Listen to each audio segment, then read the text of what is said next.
के दर्द जुवासा निकल जाइए, याद अवैया अहाँ का दिल पिघल जाइए। दिल के दर्द जुवासा निकल जाइए, याद अवैया अहाँ का दिल पिघल जाइए।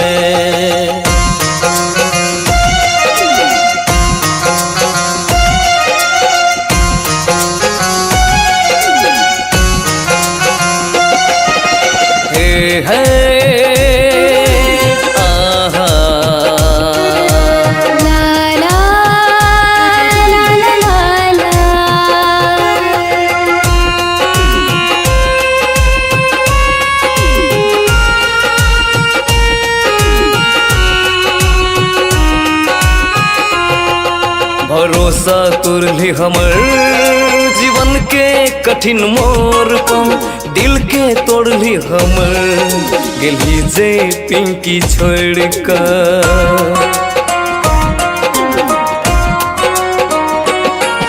भरोसा तुरली हमर जीवन के कठिन मोर पर, दिल के तोड़ली हमर गेली जे पिंकी छोड़ कर।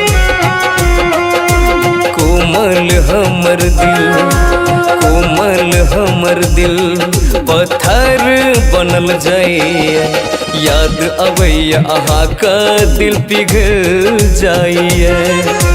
दिल के दर्द जुवासा निकल जाइए, याद अवैया अहाँ का दिल पिघल जाइए।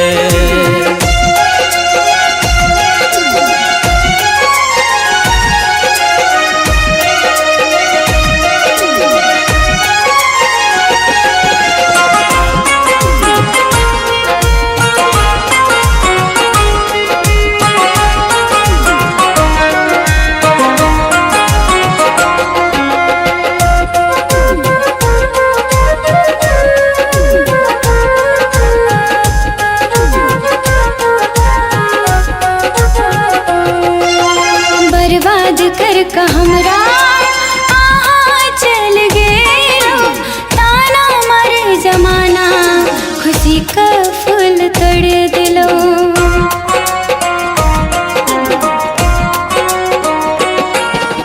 भूल भेले हमर आशा दिल लगेलो, प्यार अहाँ सकर का दर्द बड़ा पैलो।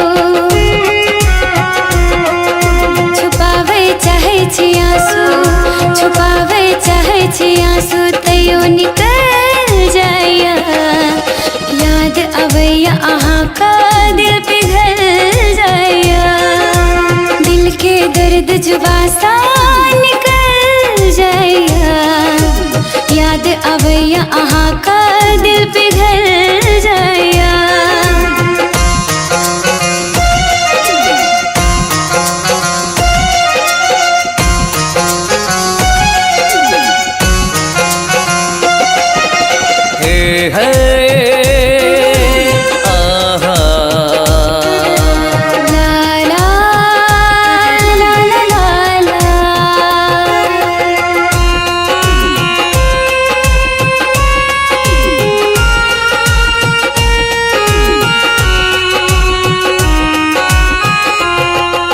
संग जिए मरे के कसम तोड़ गेलो, सबके नजर में हमरा दोषी बना के गेलो।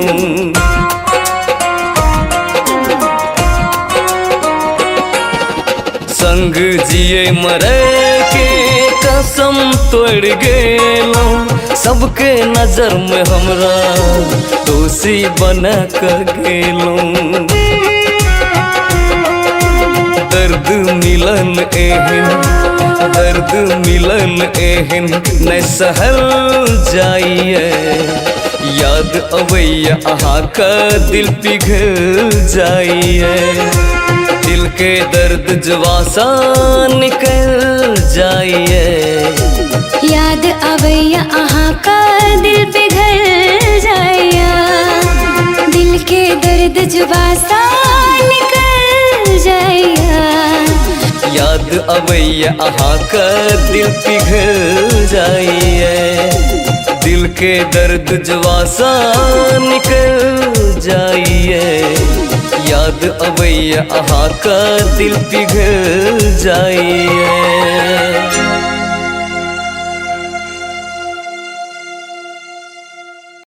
के दर्द जवासा निकल जाइए, याद अवैया अहाँ का दिल पिघल जाइए, दिल के दर्द जवासा निकल जाइए।